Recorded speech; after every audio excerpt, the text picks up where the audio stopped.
Good evening and welcome to another edition of the Hgp Sport-Cast. I am Stanford Howard with the 21st of February news stories. Thanks for joining us. The third annual Magnum Mash Cup will conclude this Saturday as Ben Street tackles Rio All-Stars at the National Gymnasium. Hear more in this report.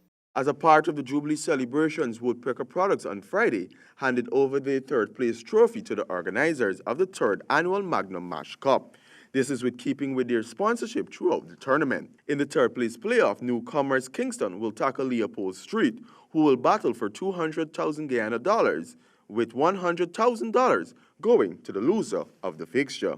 Speaking at the pre-finals press conference was coach of Kingston squad, Nigel Denny, said that he hopes his team can overcome the final hurdle and take third place, despite being newly formed. Presenting for Kingston. I would like all the Kingston supporters just come out, give me the support. The support in Kingston wear orange. The final showdown between former champions Ben Street and emerging force Rio All-Stars will take place under the lights at the National Gymnasium on Saturday at 2200 hours.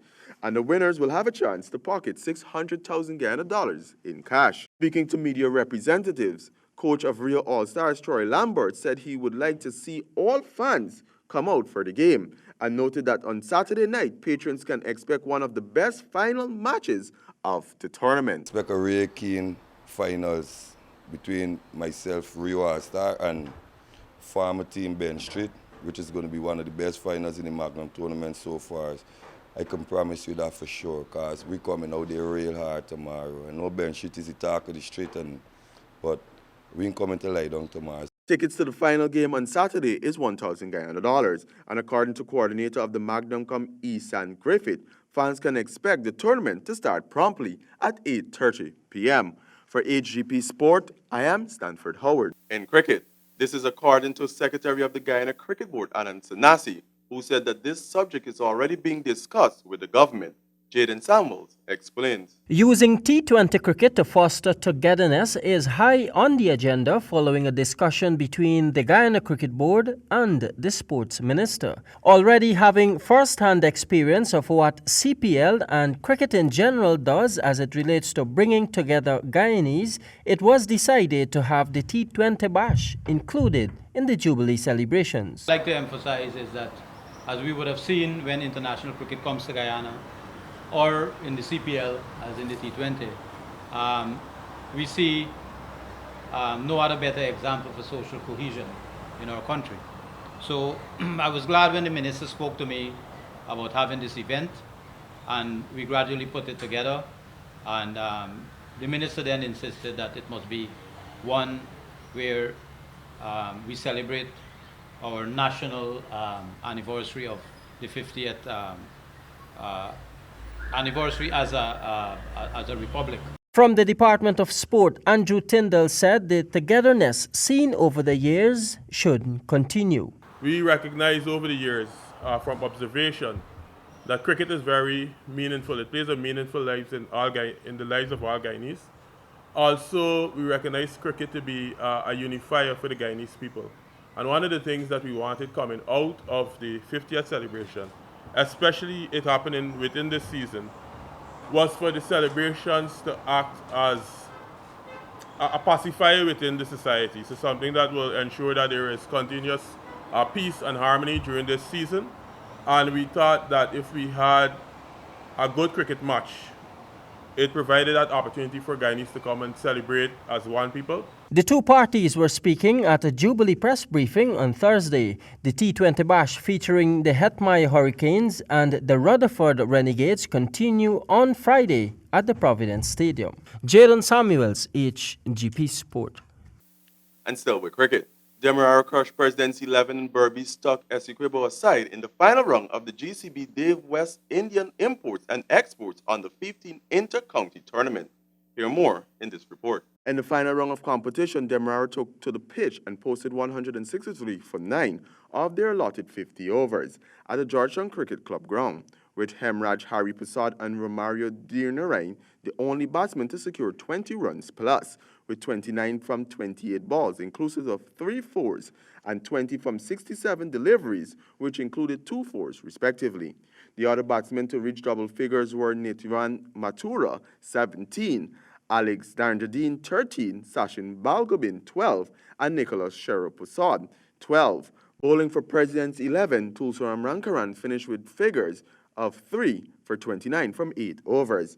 Stefan Sankar with 2 for 18, and David Mahamabir 2 for 30.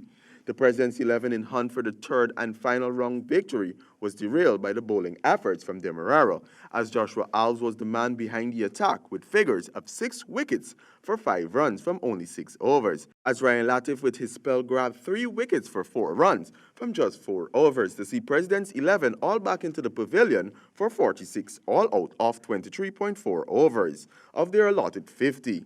This handed Demerara the win by 117 runs. While on the East Coast at the Lusignan Community Center ground, Essequibo won the toss and never got their feet off the ground, as the boys from Berbice dismantled them for a paltry 42 all out of 25.3 overs. Berbice in their turn at the crease made light work of the meager victory target, attaining the same in 5.3 overs to close the match on 44 without loss. Opening batsmen Ramtab Ramnath and Nyron Hicks were unbeaten on 19 and 4 respectively. Berbice won by 10 wickets. The finals of the GCB Dave West Indies Import on the 15 Intercounty Tournament will be played between Berbice and Demerara at GCC Ground from 9:30 hours on Saturday. For HGP Sport, I am Stanford Howard. The Victoria Scorpions FC Esther Cup football tournament is set to run off in collaboration with the EDFA. Samuel Gillis with the details. The East Demerara Football Association, in collaboration with Victoria Scorpions, launched its inaugural football tournament on Thursday at the Victoria Community Center. This is another tournament aimed at dusting off the football skills of the ballers on the east coast of Demerara and providing opportunities for the players to earn from their expertise. At the launch, the EDFA Secretary Gidal Austin detailed how the tournament will run. The tournament will be played on a one-round league, 10 participating teams. Each team play each other. At the end of that league format, we will have the knockout phase. Now, the knockout phase will not be a long something, but it will just be comprising of the top 4 teams from the league. All right? And then the top 4 teams from the league. Bernard John, the secretary of Scorpions Football Club, who birthed the idea, spoke with Night News and gave some insights. Basically, look at some of the teams that does not play football at present in the tournament that is playing. So we decided to come up with teams that basically out of football, so that we could use them to promote this tournament. Some of these teams are Melanie FC, Mahaika Determinators FC, Buxton Stars FC, Melanie FC, BV Triumph United FC, and Victoria Scorpions FC. The first game is set to kick off next Wednesday at the Victoria Ground at 6 p.m. It will be Victoria Scorpions versus Dynamic FC. For HGP Sport, I am Samuel Gillis. We will join Jaden Samuels for the results emanating from the ongoing Forbes Burnham Hit It for 50 schools win ball cricket at the National Gymnasium. Turning our attention to some cricket news, 160 by Vredenhoop Secondary proved way too much for Brickdam, who reached just 106. Denicia Singh, 54, supported well by Liana Emmanuel, 46, secured a win for the West Side team. In the second matchup, East Rheinfeldt and Richard Ishmael played to a draw, each scoring 141 runs. In the third fixture, University of Guyana made 149, losing just 1 wicket in the process. Akazi Thompson, 61, and Kezia Fraser, 40.